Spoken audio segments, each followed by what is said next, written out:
உங்கள் அன்பிற்குரிய காளிராஜா தங்கமணி. உங்கள் அனைவருக்கும் எனது முதற்கண் வணக்கங்களும் வாழ்த்துக்களும்.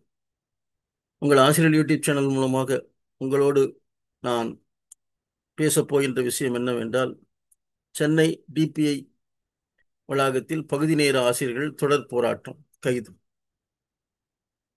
இந்த ஆசிரியர் பிரச்சனைகளுக்காக இந்த தமிழ்நாடு அரசை இந்த ஆளுங்கட்சியினர் கடந்த தேர்தலுக்கு முன்னால் இவர்களுக்கு வாக்குறுதி அளித்தார்கள். உங்களை முழுமையான ஒரு ஆசிரியர்களாக நாங்கள் ஆக்குவோம் என்று உறுதியளித்து அவர்களுடைய பாலிசியாகவே அவர் வைத்தார்கள். ஆனால் அவர்கள் இந்த 4 ஆண்டுகளில் அந்த அவர்களுடைய இந்த ஆசிரியர்களுடைய கோரிக்கையை அவர்களால் நிறைவேற்ற முடியவில்லை. நாங்கள் இதை செய்கிறோம், நாங்கள் அதை செய்கிறோம் என்கிற இந்த தமிழ்நாடு அரசு நிர்வாகத்தினர் இந்த ஆசிரியர்களுடைய பிரச்சனைகளை தீர்ப்பதற்கு 4 ஆண்டு காலம் அவர்கள் எடுத்திருக்கிறார்கள் என்பதை நினைக்கும் போது 4 ஆண்டு காலமாக இந்த ஆசிரியருடைய குடும்பங்கள் எப்படி கஷ்டப்பட்டு கொண்டிருக்கும் என்பதையெல்லாம் நாம் அறிய வேண்டும்.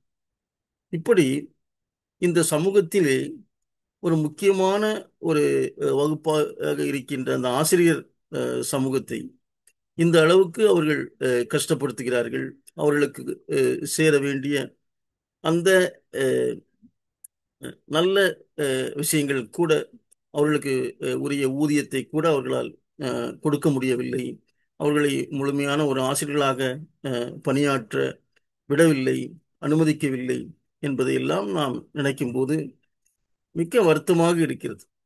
இவர்கள் சாராய கூடங்களை எல்லாம் நடத்தி, மது கூடங்களை எல்லாம் நடத்தி, இவர்கள் டாஸ்மாக் கடைகளை வைத்து விற்பனை செய்கின்ற இந்த தமிழ்நாடு அரசு ஆசிரியர்களுக்கு ஒரு முழுமையான ஒரு ஆசிரியர்களாக கூட அவர்களால் நியமிக்க முடியவில்லை. நீங்கள் சம்பாதிக்கிற காசையெல்லாம் எங்கே தான் நீங்கள் போடுகிறீர்கள் என்பதை நினைக்கும் போதுதான் நமக்கு வருத்தமாக இருக்கிறது. தமிழ்நாட்டிலே மட்டுமல்ல, எங்குமே ஆசிரியர்கள் என்பது ஒரு உயர்ந்த ஒரு தொழில். இந்த சமூகத்தை உருவாக்கக்கூடியவர்கள். அவர்கள் மனநிறைவோடு வாழ வேண்டும்.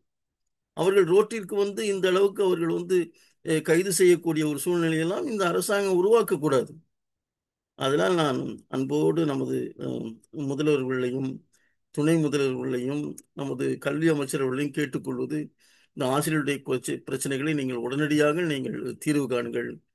அனைவருக்கும் நீங்கள் முழுமையான ஒரு பணி கொடுங்கள்.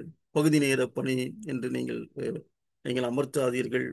நீங்கள் அவர்களுக்கு ஒரு உரிய முறையிலே நீங்கள் மரியாதையோடு அவர்களை, இந்த ஆசிரியர் பெருமக்களை நீங்கள் நடத்துங்கள். ஆசிரியர்கள் குடும்பங்களும் ஆசிரியர்களும் மகிழ்ச்சியாக இருந்தால்தான் இந்த சமூகம் ஒரு நல்ல ஒரு புதிய சமூகத்தை, ஒரு இளைய தலைமுறைகளை நாம் உருவாக்க முடியும் என்று சொல்லி, இந்த ஆசிரியர்களுடைய பிரச்சனைகளை நீங்கள் உடனடியாக நீங்கள் தீர்க்க வேண்டும். இது மட்டும் இல்லாமல் தனியார் பள்ளி கல்லூரிகளில் உள்ள ஆசிரியர்கள் அவர்கள் சம்பளம் வாங்கிறார்களா, அவர்கள் எவ்வளவு சம்பளம் வாங்கிறார்கள், அவர்கள் எப்படி இருக்கிறார்கள் என்று கூட இந்த அரசாங்கம் அவர்களை பற்றி கண்டுகொள்வதே இல்லை.